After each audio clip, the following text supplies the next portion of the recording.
It's 2026, partway into the year, and we all know that prices are crazy high on everything electronic related. So I'm going to be also covering on my channel not just the new 2026 stuff because it's fantastic and really awesome, but there's going to be potential issues with availability of the products and, of course, affordability. So I think a lot of people, potentially, a lot of people are actually going to be looking at the previous generation stuff because it's the previous generation. That doesn't mean it's bad. In many cases, it can cost less money. You can get them open box, you can get them refurbished or even new, pay less money, and still get incredible performance. So this is one of the ones that I picked up here. This is an MSI Vector. What's the model here? 16HX it's basically just an MSI Vector. I haven't done an MSI Vector since the 4080, which was a couple of years ago, and it was great. This is the 5080 model. So you can get this with a 5070 Ti, which can be the most, like, I guess, cost-effective purchase. But I've seen these 5080s for a really good price many times. And this is the one I picked up. The RTX 5080. I actually got it open box. It's like mint condition, but it's open box. Kept the cost down a lot. Came with 32 gigabytes of RAM. RTX 5080. You get a 275HX processor. Obviously a fantastic processor. Great screen, good performance, and all of that. You know, definitely a gamer vibe, but it's pretty refined for what it is. Okay, so I have seen these for very good prices on various different websites. Amazon, Newegg, eBay. So I'm not going to go through those websites because there's just too many, and I would be stuck here just flipping through them like crazy. I will put a bunch of links in the video description down below. If I can find affiliate links, I'll do that because that'll help support the channel, but I'll put them down regardless. So what we'll do is we'll look at the MSI website because this will just give us a better idea. There are many different configurations of this laptop, as you can see here as we flip through. Today we're going to be looking at essentially, I guess, this one here. So we have the 5080, which is a fantastic GPU. 16 gigabytes of VRAM, obviously very powerful, 32 gigabytes of system memory, and the Intel Core Ultra 275HX. It's a fantastic CPU and a fantastic GPU. You get the QHD, which is a 1600p screen, very high refresh, and great color space there. It's an IPS too, so it'll be easier on the eyes than an OLED, and it'll be less prone to things like burn-in than an OLED, so that's great. Another very interesting thing here, we do have Thunderbolt 5 ports. Those are not common. Thunderbolt 5, even now in 2026, they're on like nothing. So the nice thing about that is, I mean, they're great for things like eGPUs, but they're also great for running docks and other things like that. Because this is such a powerful laptop, it's the type of thing where you would potentially hook up extra drives and that kind of stuff and use this as a desktop replacement. So that's great. So that's that there. I've seen the 5070 Ti for very good prices as well quite often. There is this garbage screen here. Don't buy this. Like, actually make sure you don't buy this. The IPS, it's FHD, which is 1200p, not really a great pairing for these GPUs anyways, and it's a terrible color space. You don't want to spend money and get something like that. Fortunately, the 5070 Ti does also come with some better screens as well. This is what I've seen much more frequently. The exact same screen. So you get that really high quality, high refresh, high color space screen on the 5070 Ti. You can also get these with a 5090. They're not that common. I haven't seen them very often, but you can get them. And you can also get them with a 5070, which is fine. 5070 is okay. I don't think that's the sweet spot. I think the sweet spot for these laptops is essentially these two models here. The 5080 and the 5070 Ti. And the amount of, the CPUs are basically the same, but 275HX is more common. That's the sweet spot. And really, you can get into some pretty powerful gaming performance for cheaper than most of the competition. And these are also, nice premium laptops on top of that. Okay, so here is a look at the laptop. Let's just close it up and have a look at the chassis here. Same, I believe it's the exact same chassis as the previous design. I had one with a 4080, I guess a year or two ago, whatever, I did my review, and it appears to be exactly the same. It's not the most sleek design, but it's also not too bad. You get gray, like silvery gray, which is nice, kind of gunmetal.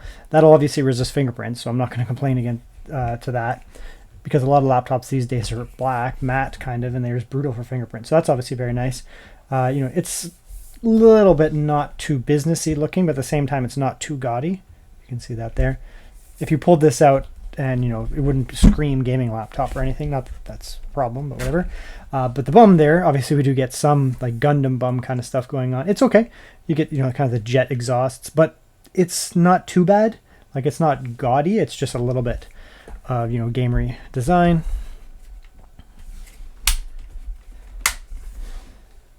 Right, not too bad, not super thick, not super thin, kind of just in the middle. When you actually take the lid out of that, it's not super thick, not too bad. Inside here, you know, the hinges are a little bit of a giveaway, but they're obviously very robust as a result too. We don't have like a tiny little basic hinge type thing. We have like a real hinge there, so it feels quite nice, like very little wobble, if any whatsoever, and it just feels really nice. Obviously that type of hinge mechanism is going to be stronger than something that's a lot more basic, so that's nice. And then inside here, again, it is a little bit gamery with, like, you know, some of the see-through type stuff here, but really it's pretty stealthy. Once the, you know, when you have RGB and that on it, it will obviously give it away a little bit more. You get a little bit more of a, you know, gamery vibe to it, right, like that. But it's not too bad if you turn it off. Right, it is fairly stealthy. You only have the WASD.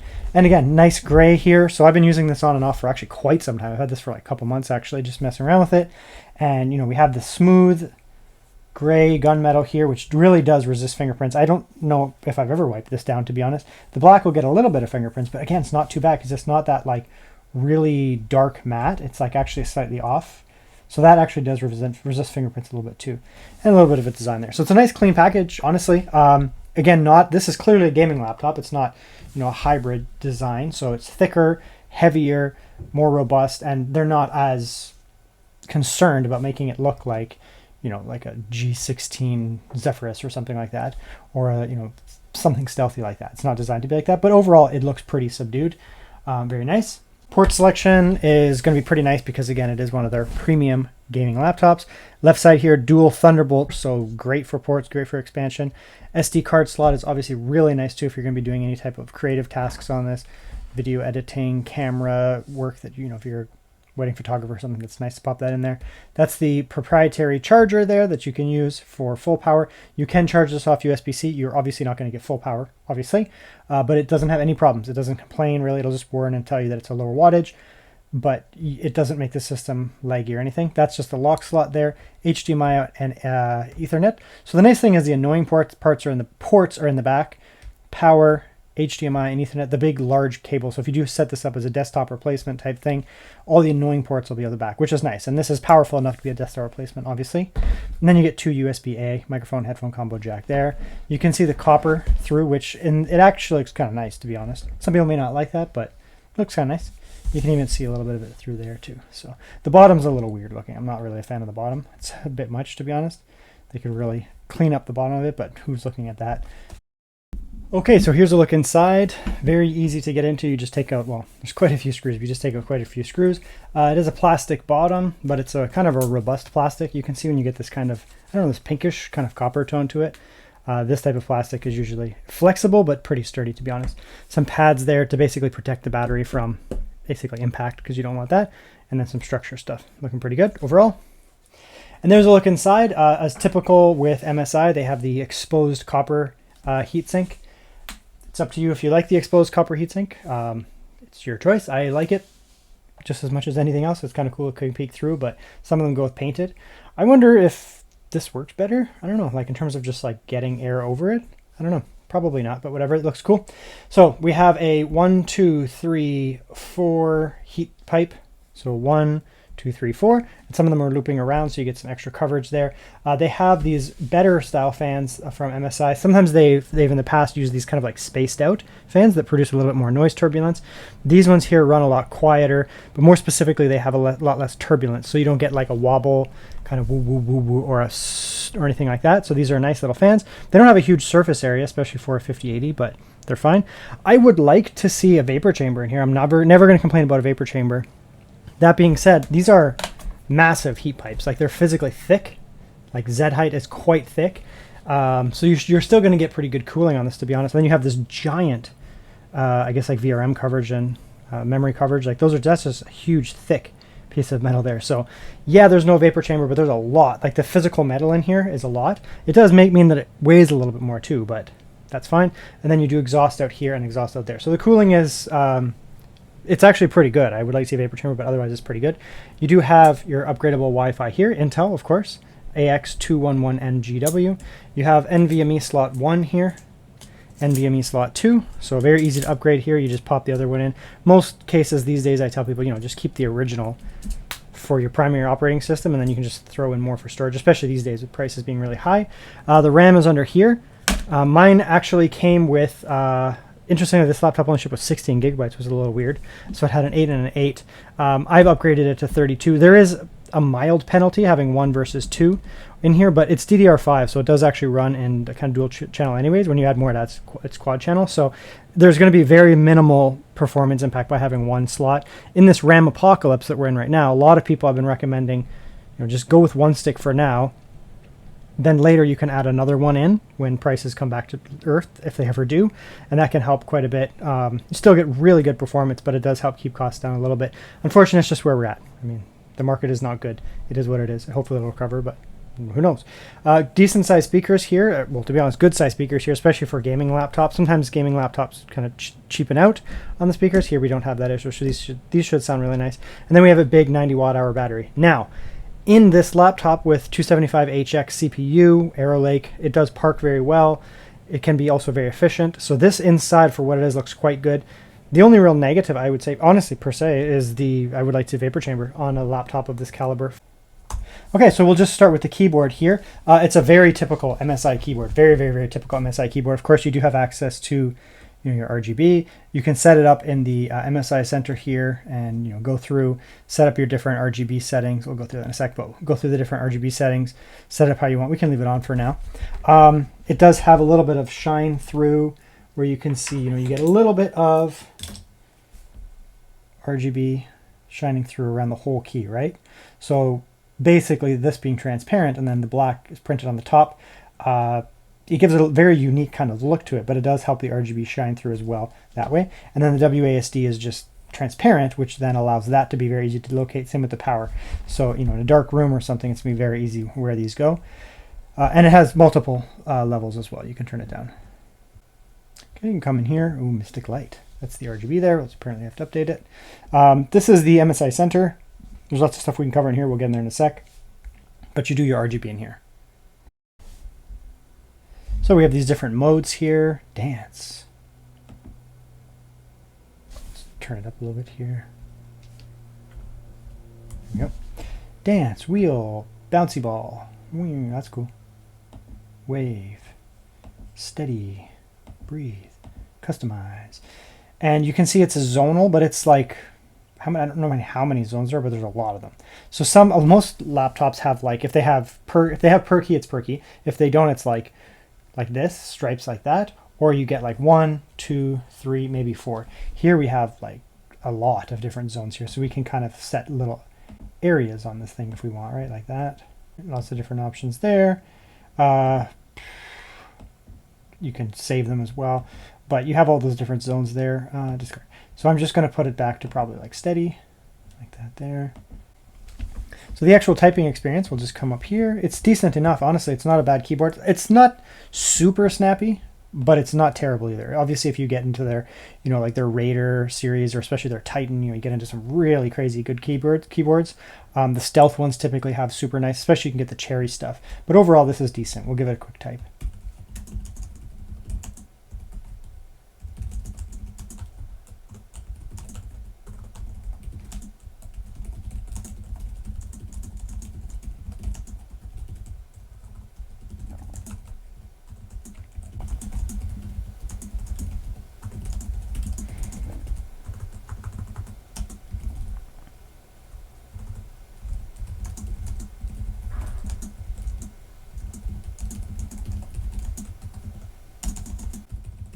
Yeah, it's a quieter keyboard. It's not it's snappy enough. We'll put it that way. Snappy enough. It has a little bit more give than their cherry, if you get the cherry variant, but it's not bad. For example, it's pretty good. You do get obviously the numpad over here. It's shrunk down quite a bit, so it does allow that the laptop has decent separation between that there. A little bit of a buffer here. It does allow the keyboard to, generally speaking as well, also have good separation between the keys, which will help with typos and that kind of stuff. It's nice that the trackpad is smooth. This is a smooth texture. This is smooth. It does not mattified. So even though it's not glass or acrylic topped, it feels nice and smooth to run your finger over. So that's really nice. The click is okay.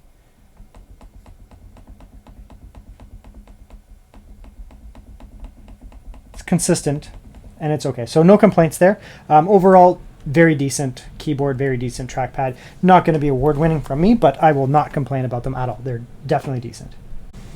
Now the screen on this laptop is actually very good. So we'll come in here. This is actually like my kind of screen. Some people are like big into OLED. I'm okay with an OLED if it's, I mean, not necessarily as a daily driver type thing. The reason is OLEDs can be a little hard on the eyes from time to time. They're okay, but they can be a little hard on the eyes. You do have the potential for burn-in risk. It's not necessarily a high risk, but it is potentially still there. So there's always the issue of potentially getting burn-in risk. And if it's a glossy screen as well, a lot of times OLEDs are glossy, then you can get a lot of reflections, and that reflection can be problematic to the eyes. It can be very irritating. This here being a matte screen is a lot easier on the eyes, in my opinion, especially if you're in like reflective bright environments, that kind of stuff. It can be quite nice. The other thing is it's also a very, very nice screen. This is one of the nice things about this screen here. We have 100% DCI-P3 color space, so we get very vibrant reds. These are rich royal style reds. If it was sRGB, it wouldn't pop as much, and of course if it was not, if it was like a 45% NTSC, then it would really bring down those reds and they would look terrible, to be honest. We have 240 hertz refresh on it as well, and it's 1600p, so it's fine resolution. It's bright as well, 500 nit bright, and incredibly good color space, which will be good for obviously doing like creation type stuff, but also content consumption. It's going to be quite nice, right? So we can see there very vibrant reds. Now it's not an OLED screen, so the blacks are going to be nowhere near as good as an OLED, obviously. Come in a little bit further, okay, but let's bring that up a little bit to what I see is about there. So it does actually have excellent blacks. They're IPS blacks though, so if you turn off all the lights, start getting a darker room, you can see there'll be a little bit more glow off of the screen. It is what it is. That's IPS, but it's a nice, it has good blacks, generally speaking, for an IPS. And the other thing is, reflection is very low. There's a little bit down there. You can see me reflecting, but it has excellent reflection, I think, because it's a non-glossy screen. So non-glossy screens are fantastic in that regards. Of course, as well, because it's an IPS screen instead of an OLED, you're going to get no risk of text fringing like you can get on OLEDs. It's fine resolution as well, so the texts are all going to look very nice. And you can see here, I mean, the colors are going to look super vibrant. Look at that. Beautiful colors. Greens are going to be nice and vibrant because of the color space. So reds will be incredibly vibrant. Greens are going to be super vibrant. Games and content and stuff that you consume are just going to pop off the screen here. And again, because it's not glossy, we're not struggling with any reflections here, and it's bright too. So this is quite literally like my type of screen. If you were to tell me to describe what type of screen that I would want, it would be this. This is pretty much exactly what I would want. Okay, we'll just test the audio here. It should sound pretty good. I've just used it on and off, but I haven't done a full audio test. Let's see. Yeah, it's immediately good.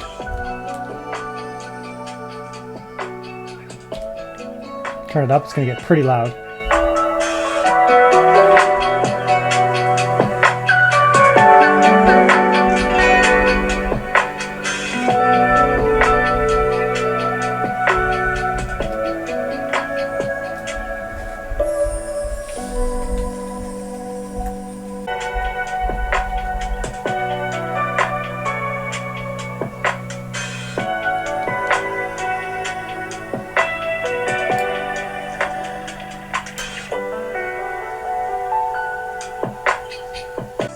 Yeah, those are actually very good speakers. So yeah, those are really nice. They're not going to beat out some of the highest like creator or hybrid type laptops that are specifically designed to have like S tier ultra amazing speakers, but these are really good speakers. They actually have a good amount of low end bass too, no hollowness or tinniness from the low all the way up to the high. So yeah, these are really nice speakers. I'm glad to see that. Okay, we'll do some Cinebench runs here just for noise and thermals mainly. We will have the benchmarks, of course, as well. I do want to also show you guys some of the software here, so because it leads into it, obviously. So we'll come in here, and this is the MSI Center. You will want to have this installed. It's a good place to get just general updates and that kind of stuff. The main thing here, though, is the user scenario. Oops, that's not it. That's not what I wanted to do. Is the general user scenario. So we come down here. So you can get some general specs in here like this. You can come back. You can go to, there's lots of different stuff in here. come over here, you go to user scenarios. This is the main one in here though. And this is where you can change between your performance modes, right? Performance modes are obviously important. It helps with noise and thermals and that kind of stuff. Now there's something weird with this laptop, a little bit weird, where the eco silent mode actually doesn't just turn the fans off. See, the fans just turned on. The laptop thus far has been completely silent. Absolutely silent. If you throw it into silent mode, it actually turns the fans on. The previous, so there's a way around that. You can get the previous version of MSI Center. If you roll back to a previous version, it will have that mode in there. This does work in things like gaming. When I'm doing gaming and Cinebench and that kind of stuff, it will supply lower watts to the CPU and the GPU, which will then run much quieter and cooler, to be honest, but primarily quieter. That's nice. Then you can go into balance mode, which will supply slightly more. AI engine is kind of in between. It'll do its own thing, and it kind of ends up just being somewhere in here. Of course, you do have extreme performance mode, which will give the maximum performance of the GPU and the CPU for gaming tasks and that kind of thing, CPU tasks, whatever. The interesting thing, though, in here is there actually is a fan control in here, which is really weird. So you can come in here and you can go auto fan, which will just literally be auto, which will be noisy under heavy load specifically because obviously we're in performance mode. There's like a cooler boost, which gets really loud. And then there's a like advanced, which I set up to be very quiet. You can see down here, I actually gave it a really gentle curve. You actually extrapolate across where there's really not much fan or any fan at all until it actually gets noisy. Then it will rip the fans up as need be. So it's very interesting that they actually put the ability to control the fans in performance mode, which is very odd. But at the same time, you can do it. I was a little, when I first got it, I was like, man, this thing is like, why are the fans going all the time? It was actually annoying, and it was legitimately driving me crazy, the fact that it was doing that. And then I just went into performance mode. I was like, oh, you can just do it in here. So weirdly enough, just throw it in performance mode if you want to turn the fans down. And then of course you could just, go auto, which the fans will then kick up as needed for gaming and for heavy tasks, that kind of stuff. Very cool. And you do have GPU overclocking in here. This is a very, very gentle overclock. 200 and 200 is nothing just save it. It's literally nothing for what this system can do. You can use MSI Afterburner and overclock more if you want. The last thing is we do have discrete graphics mode, which for pure gaming tasks will be better. I'm going to throw it in discrete mode for gaming, obviously, because it does put... Essentially, there's a little bit more power going directly to that. It won't be putting power into the iGPU. You do have integrated, so if you're absolutely essentially need to get max battery, you can go into that mode there. That'll just it will literally prevent the dedicated graphics from waking up. Technically, Windows should not be waking up your dedicated graphics unless you're using it. Like you can see here, it's asleep. The dedicated graphics are asleep, so it's actually not using power, even though I'm in hybrid, so it'll switch between it.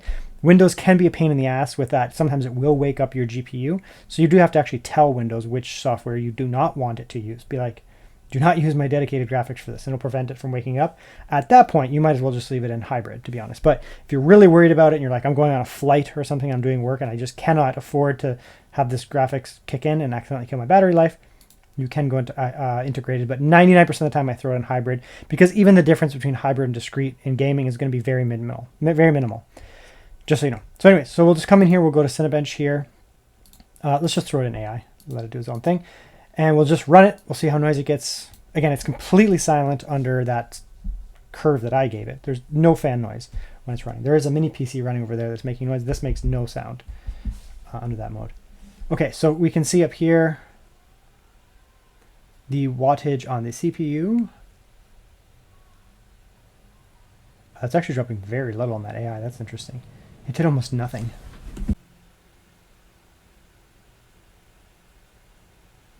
I mean, the fans are on, but it's very quiet. Interesting. And it's a decent score, honestly, like 17,000. My gaming laptop under full performance, it's a Legion with the AMD 350. It's the best it can do when it gives everything that it can supply is that. And this is like barely doing anything, just so you know. That's how good AeroLink is now. Okay, so very respectable for, being on battery. 17,000, nice and quiet. It's going to have no problems there whatsoever. And if you really need, to have decent performance when you're on battery, you're going to burn through the battery reasonably fast at 45 watts, but it's respectable. Okay, so now we threw it into best performance mode, and I just gave it auto, whatever. This should dump in a ton of watts, obviously. And then we can try that balance mode and that, but this is going to throw like a lot of watts into the CPU here. 136. It should go up to like almost 200. Yeah, 170. Looks like they're allowing 170 in this chassis, which is a lot. It'll drop down. It should theoretically drop down in a moment, but temperatures here, not terrible. It is going to throttle a bit, but look at that score. 37,729, which is straight up like upper tier desktop level. Obviously, it's a very powerful CPU. It's very loud though.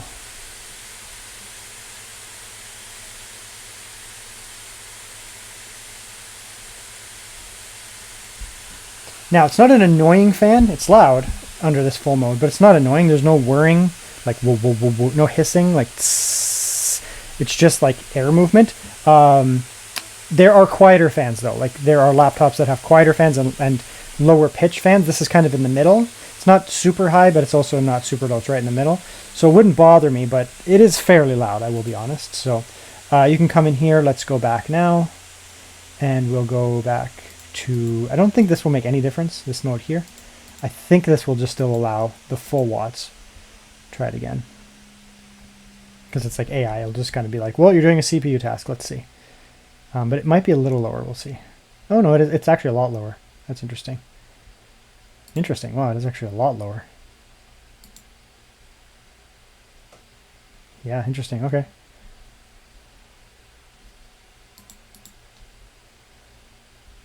Weird, okay. I mean, the score is not going to be perfect because I'm messing around, but it should go down. Yeah, it went down a lot.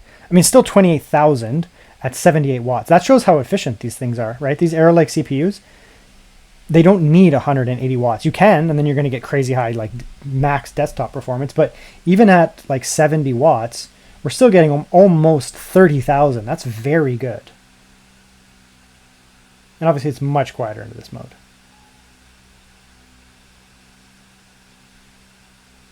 So like honestly, most of the time you just run it on this. I mean, if you really need that extra CPU, I don't know, you're doing like a big heavy code compile and you just need it. You're just gonna like run it and you need the battery. You don't care about the battery, you don't care about the noise. You're just like, I just need this thing to go as quick as it possibly can. Yeah, you can run it like that and it will go for a long time. It's totally fine. Interesting. This gives a ton more watts. Now silent mode is gonna go way down, obviously. Let's see here, in theory.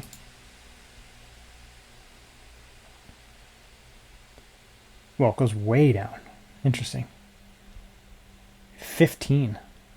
I mean, it'll still work at 15. It's just, it's not going to choke and be a non-functional system, but it is going to be way lower, obviously. So like we actually stop that. Like you can see at 15 watts, the system is going to be snappy, but the score is going to be lower, way lower, because we're down at 15 watts is like, that's Steam Deck watts, to be honest. That literally is, that's like what a Steam Deck does.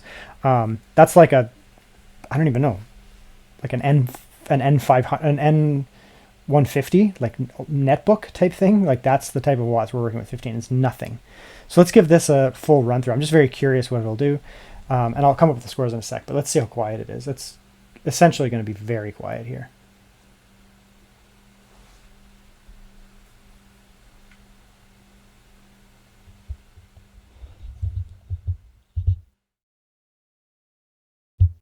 Okay, so let's just have a quick look at the benchmark results now, just from Cinebench, so just pure CPU. All the way down on silent mode is pretty decent considering how low the watts are. We're looking at 8,620. So I mean, it's obviously, you know, fairly considerable decrease in raw performance, but that's still going to be enough for like reasonable day-to-day computing. Now, obviously jumping up to balanced mode, there's a gigantic increase in performance here. We're at, 30,000 or so, which is pretty massive. That's upper level desktop type performance. So you can do really anything on this laptop. It's a desktop class chip in a mobile device. And then of course, when you do go, if you for some reason need that extra oomph and you throw it into that maximum mode, you're going to be getting 35,000, which is again, upper level desktop performance. So very impressive of what you're getting out of here. And then we're looking at battery life. So one of the nice things about Arrow Lake HX chips is that Intel is not only very powerful now, it's also very efficient. It's funny because Intel used to be the worst for efficiency. They had terrible battery life, and it's just flipped on the head now. So this is idle, so we're just kind of hanging out, but it is full brightness. I don't play with the screen. It's full brightness here, and we're averaging 10 watts or so, approximately 10 watts or so. So with the battery size there, you're going to be getting, generally speaking, I'd call it like all day battery. If you go to work, and you need to get 8 hours out of this laptop, go to class, get 8 hours of this laptop, you will. Of course, it does work with USB-C charging, so you can bring a little USB-C charger, but you don't need that big boy, powerful charger unless you need full power on the go. But yeah, good battery life here for idle. And just to see how it is under an actual sustained workload, we'll do some 1080p 60 YouTube here. And it does jump up, but you can see we're sitting at around, throughout this process here, we're sitting at around 16-ish watts, something like that. So it does jump up a little bit, but overall it's quite good. Now this is a stock system with all kinds of just whatever on it. If you get this thing down, you can debloat this thing down actually quite a bit, and you can even get even better battery life, and you can do tuning, right? You can undervolt these things, you can play around with cores, you can turn off cores very easily. It has a very advanced BIOS as well, so you can do all that kind of stuff. So if battery life is your priority, it's not hard to tune this thing a little bit better and get more. Okay, now we'll test some Crimson Desert on the MSI Vector, and we'll probably test a couple other games. Actually, in an hour and a half, that new Pragmata game launches, so I'll do that after, obviously. So we'll go 1600p, which is the native resolution. Here we go. It's a full power 5080, so it's going to be pretty good here, to be honest. So let's go ultra, and that's probably going to do the trick there. Ultra, upscale, desync, it can be on, doesn't matter. Let's just do that. 1600p ultra, and there you go, boom. Easy performance. No scaling too, so it's going to look great. I mean, scaling's going to look good regardless, but I've heard this game has some weird issues with scaling still. Yeah, it's going to run very well. GPU, it's actually not pulling... Interesting, it's only pulling 130. Technically, the 5080 can do more. That's interesting. Let's check the power modes here. So that's on AI engine. Let's see if maybe this does the extreme performance. Maybe it does allow more. So we'll go auto.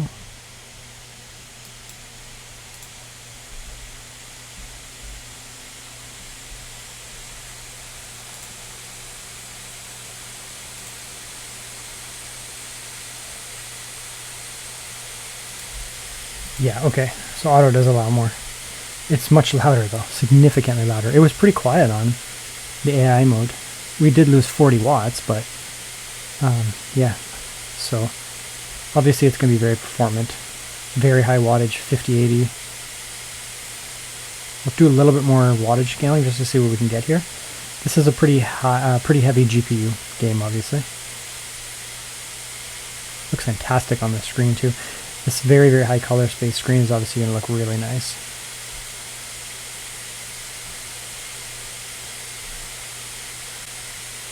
%, DCI-P3 IPS screen. This is my kind of screen, to be honest. No reflections, it's just beautiful. Okay, so let's just stand here for a sec. That's 86.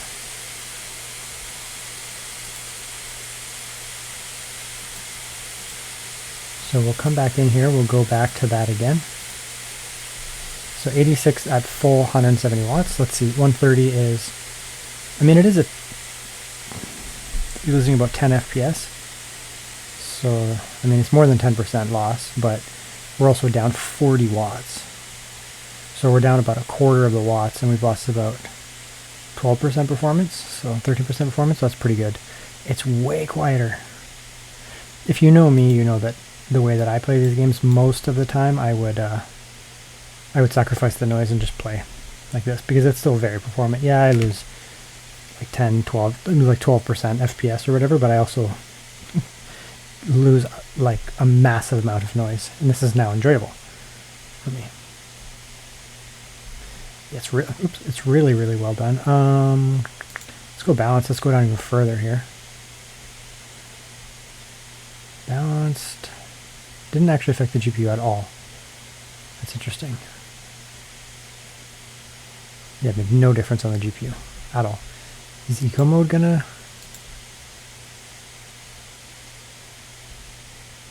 Yeah, okay, eco mode's way down. Let's see. I mean, well, it's actually not bad. It's still giving 80 watts to the GPU, which is fantastic. That it's still giving that. I was worried it was going to give like 20 watts or something, and the CPU is only getting 15, but look at the performance. It's actually giving us 45. All right, hold on. See, now, if that's going to be our base, the laptop is so quiet now. That's going to be our base. Let's try some scaling. So we'll go DLSS. We can do 4.5 on this GPU. Let's try balanced. I mean, we should probably use more, but look at that on silent. 75 watts on the GPU, up to 80. 15 watts on the CPU. We're under 100 watts combined, and it's pretty close to 60. I suspect with the CPU being this low, there might be some instances in very CPU heavy scenarios where it starts to be like, all right, it chokes a little bit because it's, you know, it's just not a lot of watts on the CPU. But you saw the Cinebench cores; it was still pulling 8,000. So I mean, it's still capable, and the GPU is not anywhere near as high, so it's not demanding as much. Okay, we're not going to need scaling. So this is pretty cranked up. You'll see here, like all these things are turned way, way, way, way, way up here, right? And we have ray tracing on. We don't have path tracing yet, but we do have ray tracing. So this is the game. This is how well the game is running. I think we have to turn off frame gen though. There it is.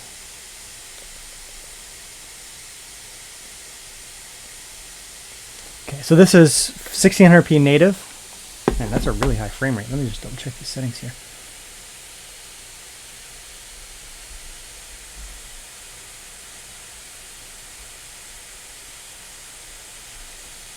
Is that right? That seems very high.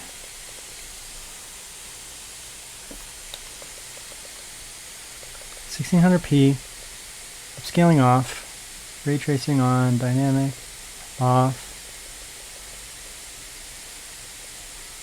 Okay, so there you go. That's 1600p native. Look at that FPS. I've tested this on a lot of different hardware so far, and it runs really well. So the 4080 mobile will be 4K capable in this game, based on my experience.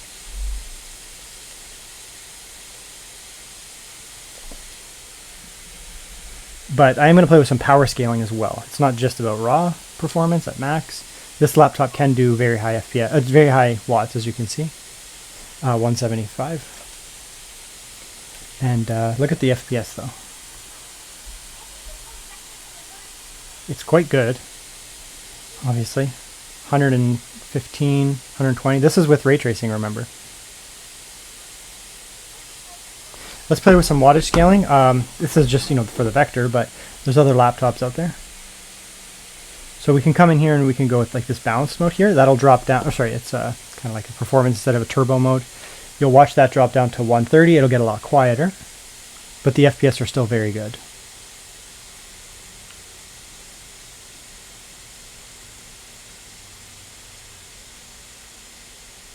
So at 130 watts, we're still getting 100 FPS. And again, we'll just double check all the settings. Path, ray tracing on. No scaling, right? So it's going to run quite well. Let's do some 4K. We'll just plug it in and get some 4K. Then we'll actually try some path tracing. Because clearly, I don't need to play too much. Obviously, we're going to get extremely high frame rates here. Okay, so we're just going to kick up to my 4K screen here. Just turn the scaling up here. There we go. Yeah, so this is, I'm not going to do game capture. The reason is when a game is launched, I really do want to look out for like weird issues to talk about it, because I'm covering this on launch day. So I don't normally do game capture. It's nice. Game capture is nice and clean, but this way I can show, when I do laptops, I never do game capture anyways, because I want to show the screen, but I want to be able to show any weird quirks that I might miss with game capture because of like artifacting and that, and we won't have that issue here. So you can see the reflections working well. It's not perfect because it's not ray reconstruction, not path tracing, but it still looks pretty good. And again, that's like 130 watts there.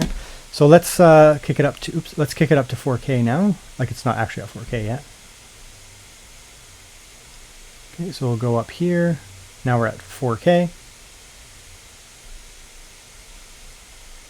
This should drop us down to more like 60 or 70, I would guess. Yeah, so that's 4K a native, right? So 4K native, max settings with ray tracing. It's almost pulling 60. It's very good.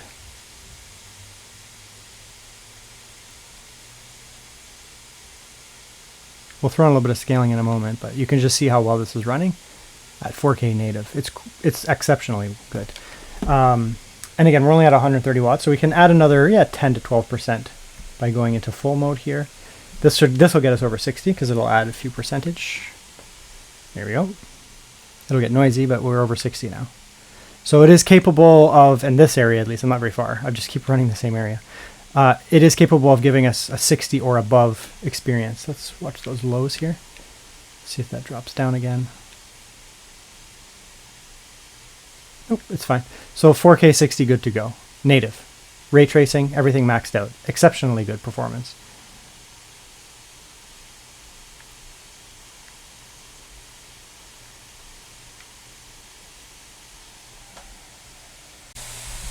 Okay, let's do some Resident Evil Requiem. We'll actually start with 4K. Oops. Okay, so we'll go 4K. Don't like motion blur. Ray tracing off, hair strands off to start. We can turn them on. High normal. We have way more VRAMs. We're going to turn it up. Max. High. Go all the way.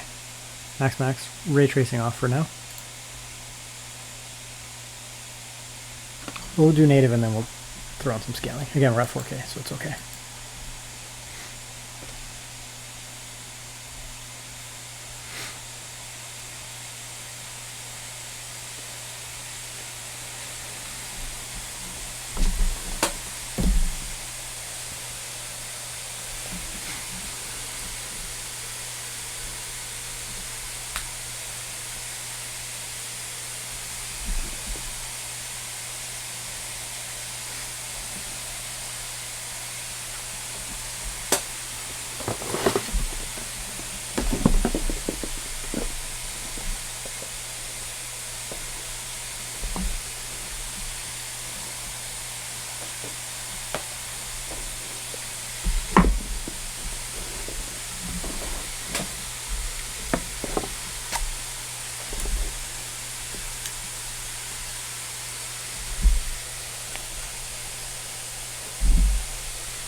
Okay, so this is 4K max settings, but no ray tracing, no extra ray tracing.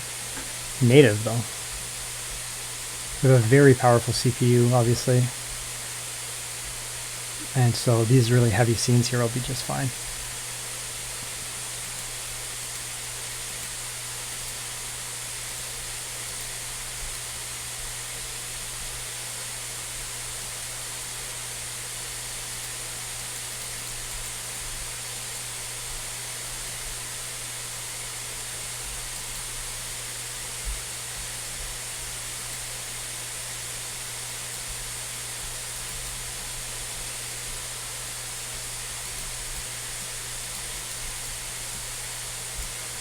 Literally shot her with the hand cannon, she didn't die.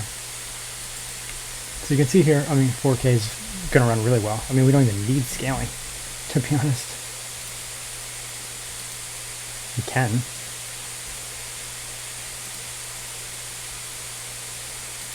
Could throw on some scaling just because.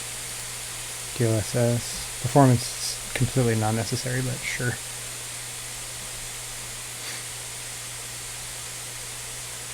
Turn it down maybe. Balance is going to be pretty high. Yeah, look at that. Very high frame rate.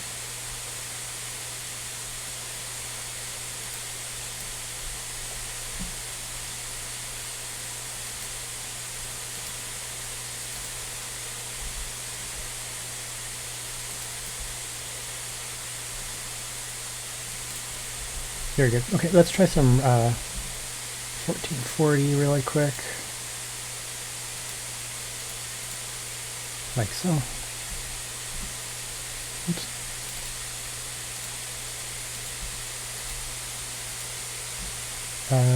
Probably just turn off that scaling.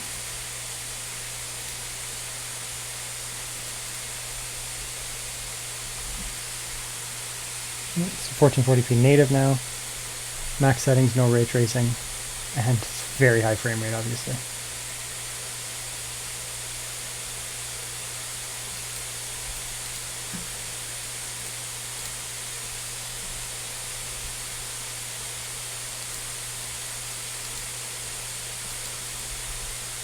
Yeah, not bad. We can throw a little scaling.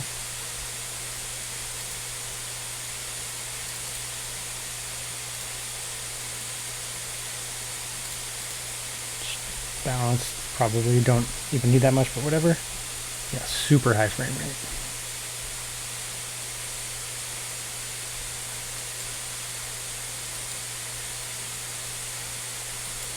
Okay, let's actually go back and we'll redo that. This time we'll do ray tracing.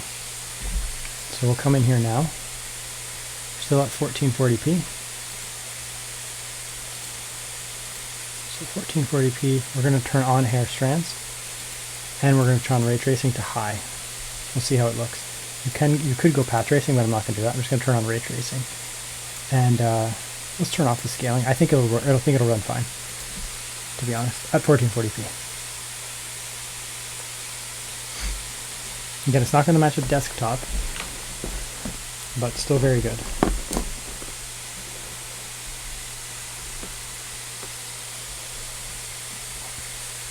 Yeah, damn, look at that. 1440p with ray tracing. No scaling, too. That seems it's like the exact same FPS as before. 1440p. Max, ray tracing high. Scaling is off.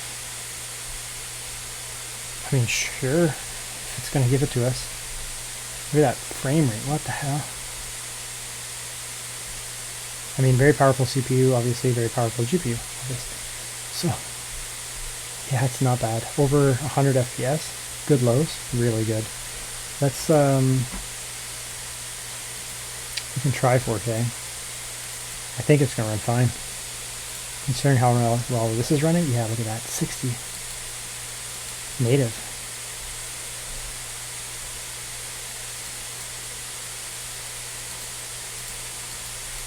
.4K native is pretty impressive. With ray tracing, come on, that's really quite good.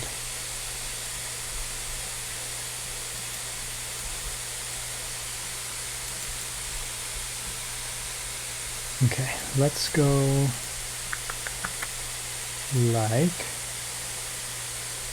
we're going to try path tracing because we're running 4K native with ray tracing, so we're going to just crank it all the way up.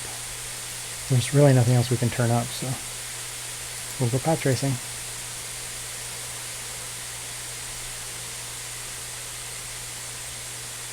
So now we're at, let's turn it down. So we'll go 1440p with path tracing, hair strands on, max, scaling, what is it going to say? I don't want frame gen. Just try that. So just bounce scaling, no frame gen. If we can get to 60 with path tracing, I might be okay with frame gen, but I'm not going to do it until we can get a 60 base.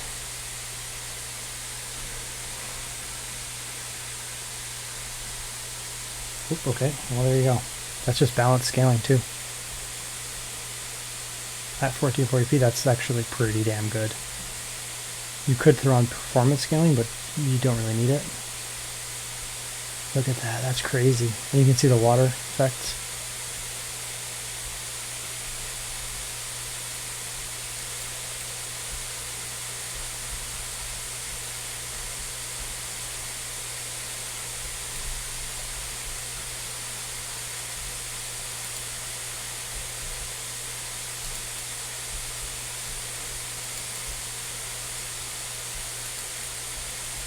Pretty good. We can try frame gen. I mean, we didn't need it until now, so we can turn We can turn up the scaling, to be honest, but we're at 60 as a base anyways. Let's just turn on frame gen. Again, not a frame gen guy, but there you go. This game is just cranked now. And we don't even have performance scaling, we're just using balance.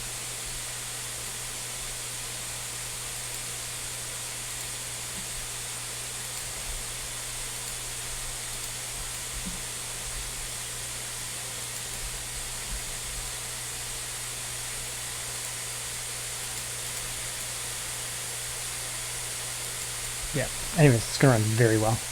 Okay, so the conclusions. MSI laptops are hit and miss with me, just based on the looks, I mean. Some of them are a little bit plasticky and not the best looking, but often you can get them for a really good price, so I'm like, well, you know, they're not all like metal and all that, but they cost a lot less, so that's always nice. The Vector actually is slightly more expensive than, obviously, like stuff like the Cyborg, but it also brings way more performance. So it's not like it's, oh, I'm paying more money and just getting a little bit more. No, you get way more performance here. Now, it does still have a lot of plastic on it, right? Other than the lid here, you get a lot of plastic on this laptop, but it's premium plastic. Does that make sense, right? It allows them to keep, well, the weight down and keep the cost down for sure, making this one of the most affordable laptops with the specs you can get. It may actually be the most affordable that's like good, put it that way. RTX 5080, 275HX, incredible screen, yada, yada, yada. And it's affordable.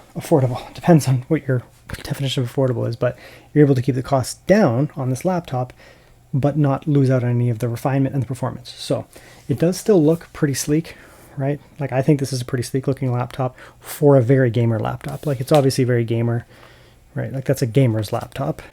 It doesn't have all the refinements of some like pro type laptop, but despite that, it actually has a lot of refinements for a gaming laptop. It has very good speakers, which is not common on gaming laptops. Usually they have crap speakers. It has an outstanding screen. Yeah, it doesn't have an OLED. I don't want an OLED. This is the screen that I want. If you tell me, pick a laptop screen, use your money and buy it, this is the screen that I want. So this is a perfect screen for me. This is a 10 out of 10. There is no screen that I would say, like, I don't know what I would tweak on it, right? This is the best screen for me. I would like to see a vapor chamber on this laptop. It still does perform without the vapor chamber. However, it gets noisy at full load. 130 watts is not noisy, it's pretty quiet, but 170 is pretty noisy. And I think if they changed up the fans or put a vapor chamber, it would run cooler or quieter. That would be nice. Doesn't like throttle like crazy or anything like that, but it can be a little louder. So I would like to see a vapor chamber. I guess it would drive up the cost potentially, but I mean, there's a lot of copper. There's a lot of metal in this thing anyway, so I don't know how much it would actually drive up the cost. Who knows? I mean, what more could you want from this laptop? So I think this is going to be a good option for people. If you're looking to get into 5070 Ti or 5080, I think you should look at this one potentially. There's other brands that are great too, lots of them. But I think these are a good option for people to keep your costs down, right?